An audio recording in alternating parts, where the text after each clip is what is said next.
The Florida Podcast Network, the voice of Florida.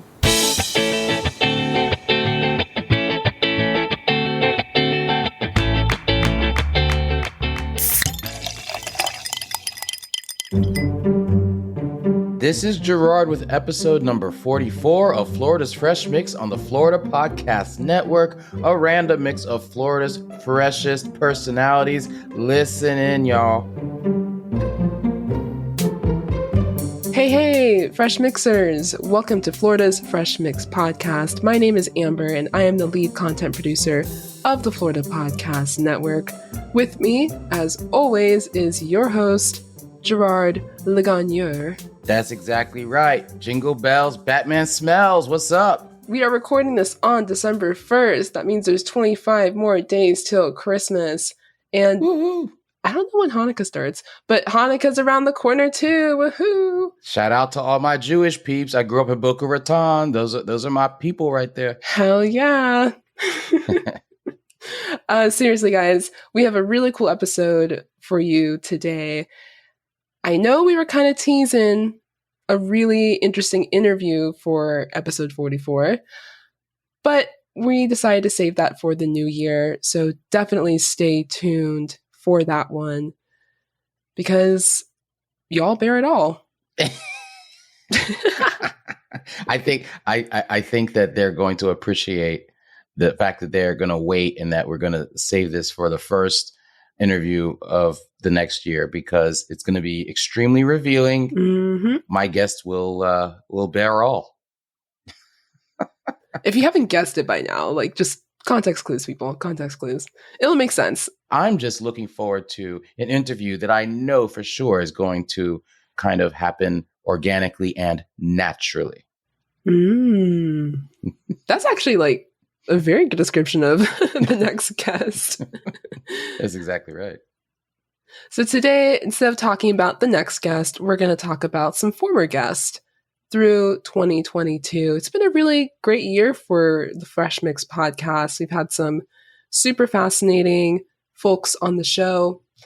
And I can't wait to dive in and see your picks, Gerard, for some of your faves for the year. Well, I want to hear yours too, because there's I kind of feel bad on the one hand and excited on the other hand that I get to pick from so many amazing guests. And just going through the year, I was I have to admit pretty proud of the interviews we've done, the people we've spoken to, and the thing that I'm most proud of is that so many inspiring, talented, wonderful people graced us with interviews this year. So I feel very blessed about that.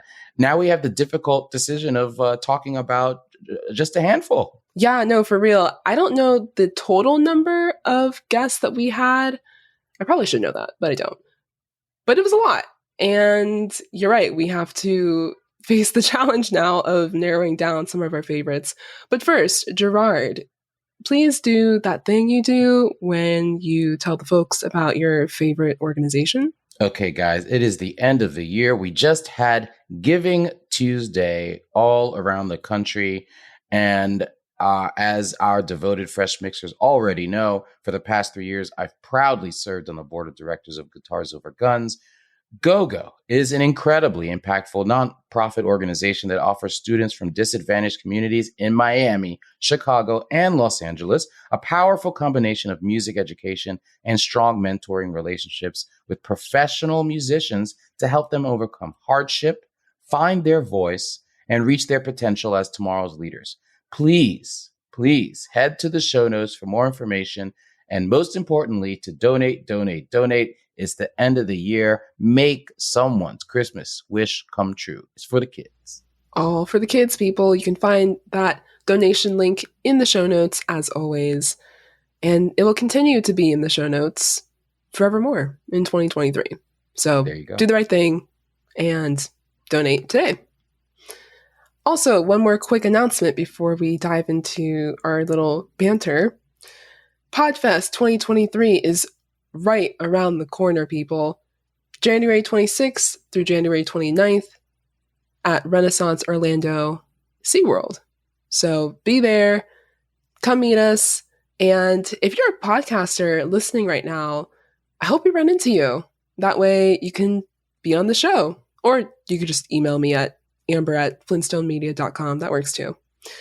But I think some of the guests that we are going to talk about, we met at PodFest. So it's a great expo, great time, great company. And let me tell you one thing I learned. I'm so excited to go to PodFest again.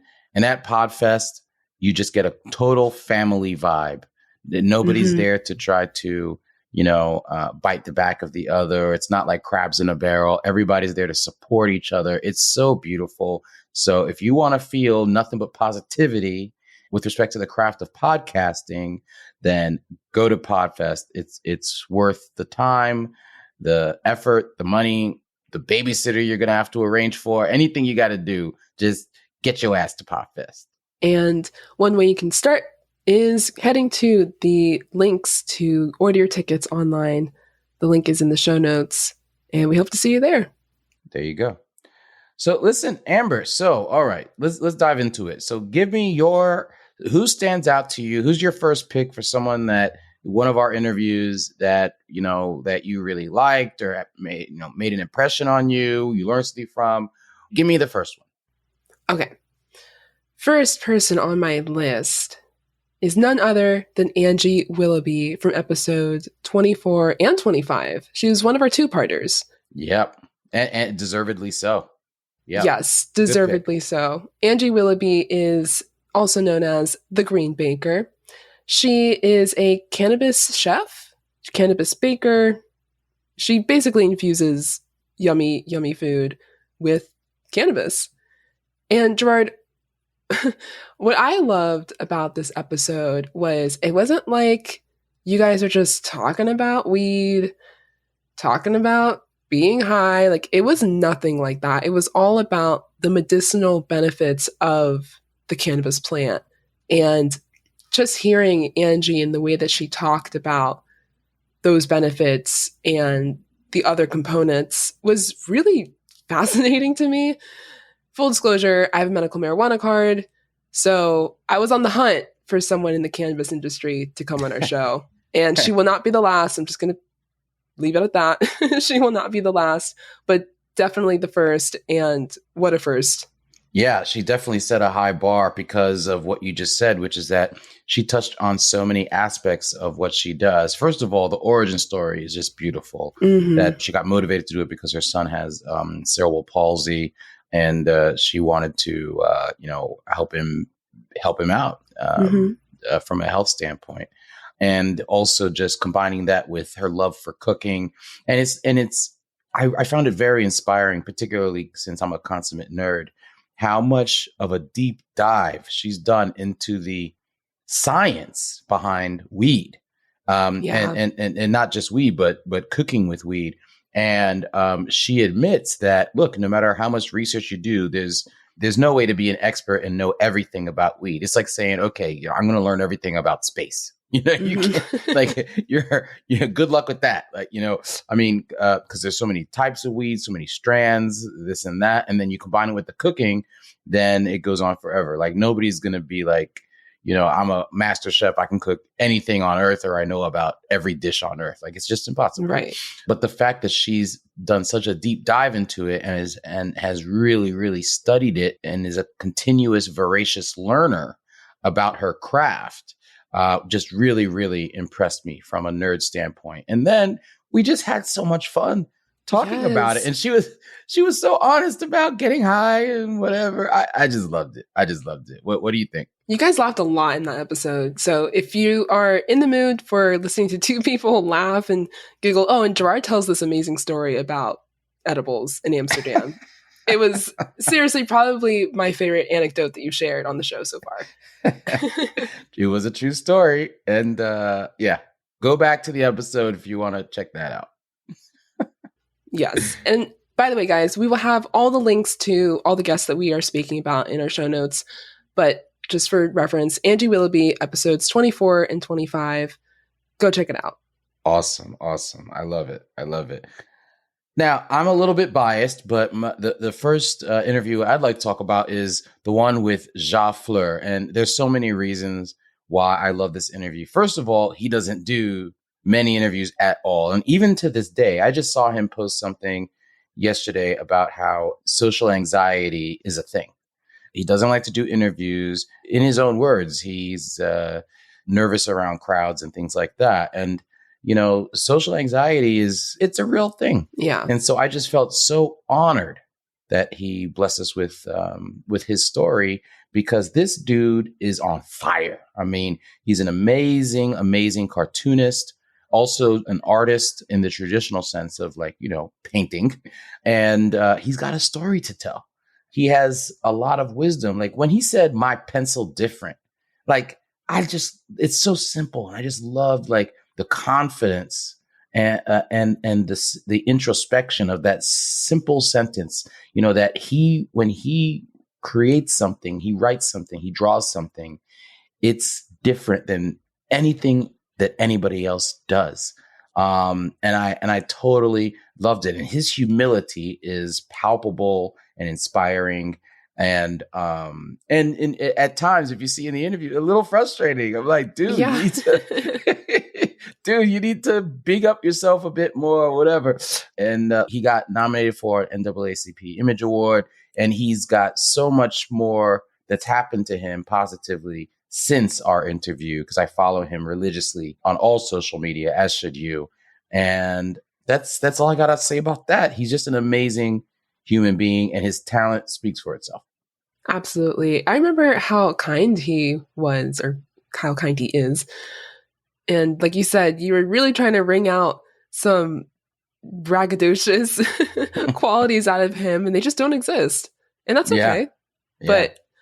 But even hearing his reasoning behind that was fascinating too. So for sure, people, go back, listen to Gerard's conversation of artist, animator, JaFleu. It's a great one. I agree. Okay, your turn, girl. Who's next? All right, moving on. My second pick is Liz Olszewski from episode 35. Yep. That's a great one. I'm pulling on the heartstrings right now, people. Mm-hmm. If you recall, she was the founder and executive director of Horses Healing Hearts, which is an organization out of Boynton Beach. And what they do is they work with children who live in families who are struggling with addiction and abusive situations, neglect, really, really sad stuff. But through the power of horses and horse therapy, equine therapy, these kids find a new hope. And I guess just that even though their situations are grim and incredibly unfortunate, this sanctuary gives them, like I said, some hope and hopefully some smiles and fun and confidence. So her story was, I think, one of the most impactful that we've had on the show. Her background, I'm not going to dive into it. You're going to have to go back and listen to it. But she's definitely been through the fire, so she can really empathize with these children. And also, Gerard, do you remember what she was saying about horses and their level of empathy? Like, that was crazy to me. I had never heard about that. But basically, she went on about how horses have this innate sense of being able to tell when someone's feelings aren't authentic, like they're trying to be fake, and not in a like, oh, that's a fake person type of way, but they're just not willing to openly express what they're going through. And they sense that, and they are, I don't know, did she say they gravitate toward that? Or they just know how to be compassionate creatures? Yeah, she was talking about their intuition and, how they're very empathetic. And just like you said, and she made some comment about how horses can sense emotion from like miles away or something like that. I can't remember exactly. I think it was 80 feet away, which is crazy. Yeah, it was crazy. And I believe it. I mean, her level of knowledge about horses and about addiction on both sides were astronomical. And I have to say, when it comes to you were talking about how tough that conversation was, it's even tougher because based on the due diligence I did ahead of time. I watched I think 2 videos that she's put on YouTube about her personal journey and her background and her struggles growing up, which I would not wish on my worst enemy. And she somehow found a way to pull herself out of that and turn those experiences into something positive to help other people. And I know that people, you guys have heard this story before. Someone goes through, hard times and then they turn it around. Yeah. So what's wrong with that? Here's another one. Here's another story where someone went through a lot and made something good happen rather than falling down into the pit of despair. So I was very, very impressed by her. A great guest, a great human. Highly suggest you guys go back and listen to episode 35 with Liz Olszewski. Exactly. And especially because it has a happy ending. Yes. Your turn, Gerard. All right. I have to give a shout out to Sean Russell from SoFlo Vegans because, I know as a meatitarian, I know very little about vegans and the difference between being a vegetarian, a vegan, and I've heard this term microbiotic and all this stuff. And he broke it down to such an extent that it got a little bit uncomfortable at times because, I love meat so much. I love tearing into the flesh of animals. That's what I just love it. I just think it's great with some barbecue sauce. That's me, I think you made him uncomfortable.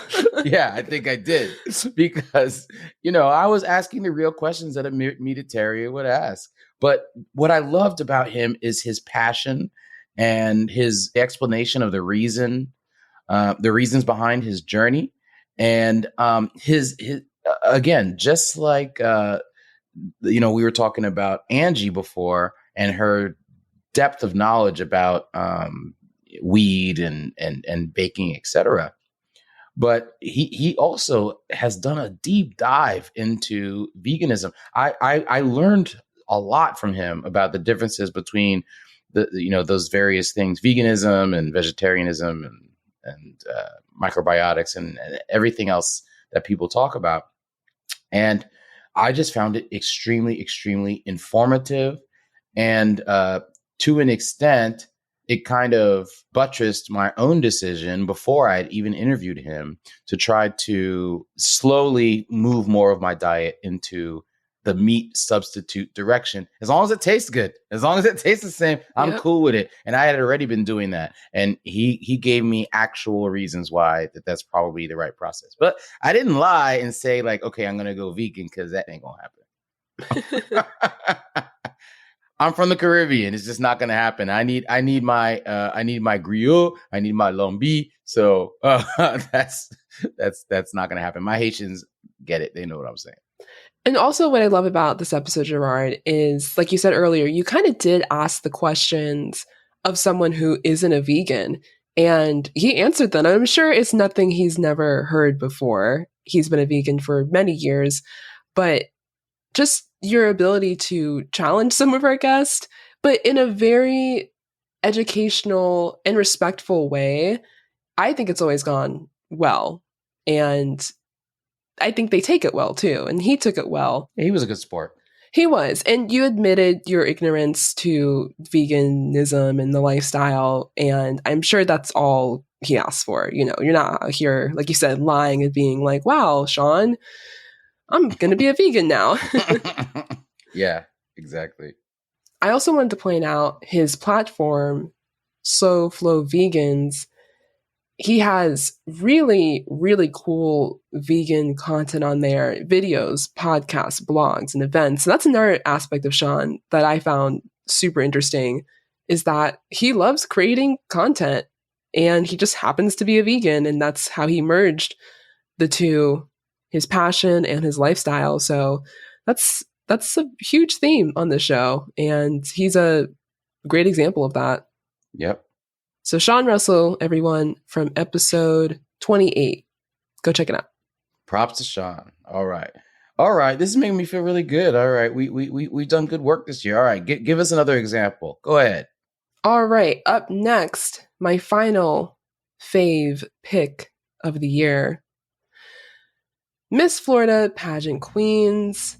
Ah, damn it. You took one of mine. All right. That's fine. I'm going to forgive you because I got another great one. Because luckily we have a deep well to pick from. So I'm not mad at you, Amber. Plus you're an amazing producer. So how could I ever be mad at you? All right. So go ahead. Oh, well, thank you. And I actually I had a feeling you were going to pick this one. So I'm glad I get to say it first. But yes, Miss Florida Pageant Queens. Mean, but okay. The fabulous queens of Florida. What a cool episode that was. First of all, Gerard, that was your first time interviewing 3 guests at the same time. And you did it like seamlessly. And I remember, just side note, people, Gerard and I, sometimes we have some sort of a game plan for these interviews. Most of the time, Gerard, I think you do your due diligence after looking over notes and their websites and all that, and then you just run with it. And I'm sure you have your set topics that you would like to hit, but you do make it very conversational. But I told Gerard before this episode, I said, look, we need to make sure that all 3 pageant queens have their time to talk about pageantry, what they're passionate about, their life outside of pageantry. And you killed it, Gerard. I know you're like weird of compliments, but I'm just going to say it. You really, I'm good. Really killed it. No, that's cool. You can, compliments will get you. You slayed, Gerard. You slayed. Like the queens, you slayed. Right. It was a seriously a great episode. And it was cool because it wasn't like you guys just talked about the pageant. It really dove into what it meant to them to be recognized as Miss Florida. Right. And how they could take that recognition and do good with it. Exactly. And the organizations and nonprofits that they work for or work with alongside, promote, was also really, really cool to talk about. And just great personalities. I mean, that's all we have in the show. If anything, people, if you are listening to one of these episodes and you're like, I don't care about cannabis or I don't care about veganism, you're always going to hear a fascinating conversation between 2 interesting people. So listen, to all the ladies out there, if you want to get inspired by hearing an interview about true sisterhood, these are strangers that came together to support each other in every kind of way. And it's just lovely to see.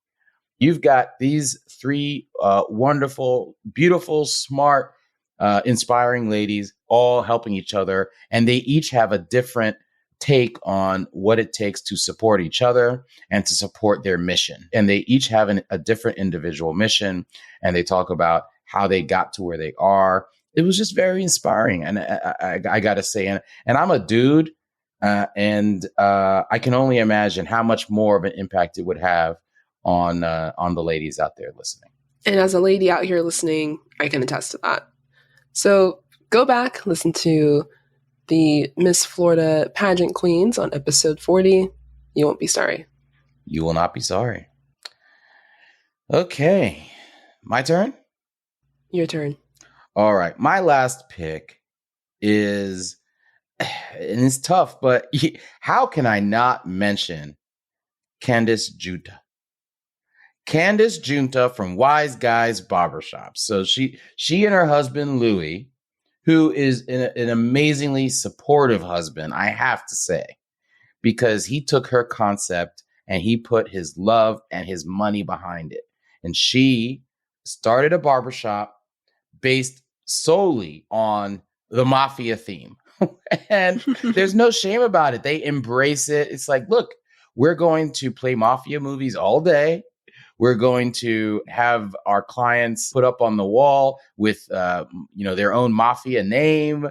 I mean, they just go full Monty. Our barbershop's going to be completely decorated with Mafia iconography or whatever you call it. And her personality is so great. And she clearly is another example of many that we've had on this program about someone taking what they love and making a living from it. She is clearly very, very happy. It's so encouraging and inspiring to see someone making a living doing what they love. So I think the concept is great. If I ever end up in Port Charlotte, Florida, I don't know if I'm gonna let them touch my hair because I'm a black man and I do my own hair, so I'm good. But at least I'll stop by and get a free beer. Yes. No, seriously, what a concept for a barbershop, a business. And Gerard, you forgot to mention that her husband Louis is full Sicilian. So Yeah, no cultural appropriation out here, people. that's right. He lives and breathes Italian, and just a little, I guess, subgenre of the Italian culture, which is mafia movies and memorabilia. Really, really cool. Candace was very unique. I don't think we'll ever find a character or a business owner quite like her. Well, don't be surprised because after we interviewed Max Stryker, we said the same thing. We're never going to find someone, but here we go. We met Candace, and it's there's only one Max Stryker though, Gerard, who you guys might see next year. Just throwing that out there. Oh, we're definitely going to have to bring him back. If you don't mind, before we go, I do have to make an honorable mention because I am so enamored with Sabine Kvenberg and the interview we did with her. She's just so inspiring on so many levels. I actually had the honor of being a guest on her podcast after we did our interview with her. And she talks about how she really went against the grain and followed her passion, which was acting and dancing and being on stage and, against the wishes of her father and how she just broke out from the whole corporate mold to really do what she loved. Her personality is beyond unique. And I would venture to say that she and I have become friends after this. I mean, we're in contact and I'm hoping to learn from her. She has so much to teach. And so I would definitely check out that episode as well. That is my honorable mention. If you hear this, Sabine, love you to pieces. Yes, Sabine Kvenberg from episode 37. And I forgot to mention Candace Giunta was in episode 32. Yes, she's great.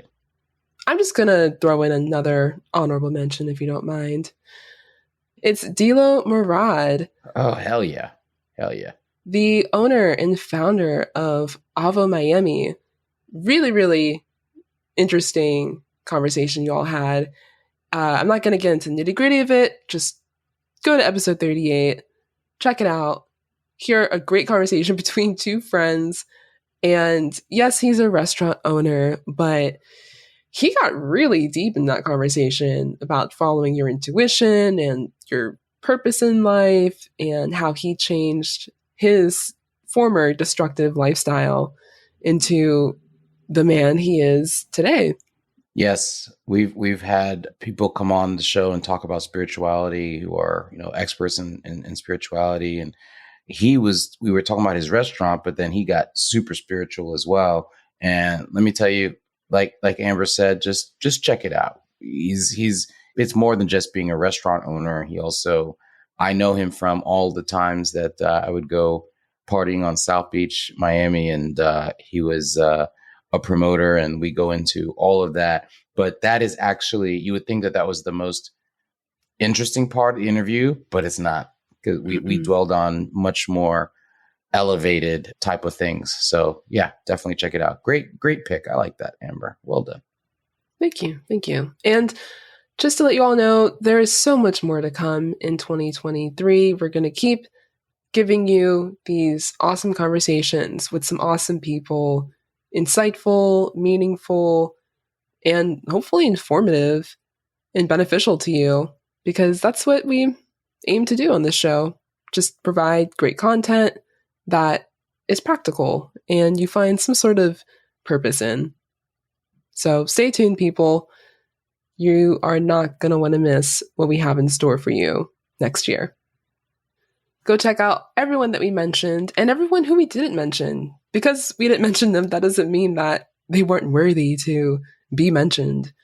No, everyone that we've had in the show, we have handpicked ourselves, or sometimes they've come to us and asked to be on the show. And of course, we vet them and we make sure they are worth our time and your listening time.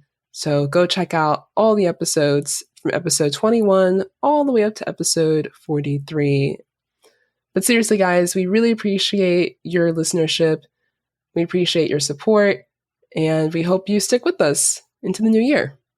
Happy New Year, Merry Christmas, Happy Hanukkah, Happy Kwanzaa, all the good things that are happening at the end of the year. Spend time with family, be happy, listen to past episodes that you missed, and just stay focused on your joy, okay? And, take someone who is next to you who might not be experiencing joy and help to uplift them to experience the joy that they deserve. Because nobody can do it alone, all right? And this podcast is about positivity. So I cannot wait for the things that we are going to reveal in 2023 to you.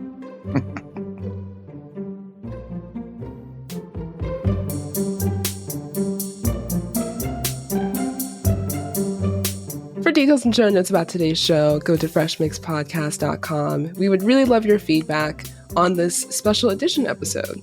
The Florida Podcast Network has a closed Facebook group exclusively for superfans of their shows. Just search for FPN Insiders on Facebook to leave us comments, get early scoops, contests, and other special treats. I'm not going to complain about Florida, that's Gerard's job. We're going to leave this on a positive note. Be sure to visit all of the great shows at floridapodcastnetwork.com. And as always, keep catching Who's Fresh in the Florida Mix with Florida's Fresh Mix podcast. Wait a second. Why are you doing the rap, Amber? I mean, am I getting fired? Like, what's going on? You know what? I think we should talk about this off air. Well, hopefully I have a certain amount of job security considering that my sister owns this network, but maybe she's going to get back at me for something I did when I was 13. Who knows? Nepotism's a bitch sometimes. Nepotism is a bitch. Happy holidays, guys.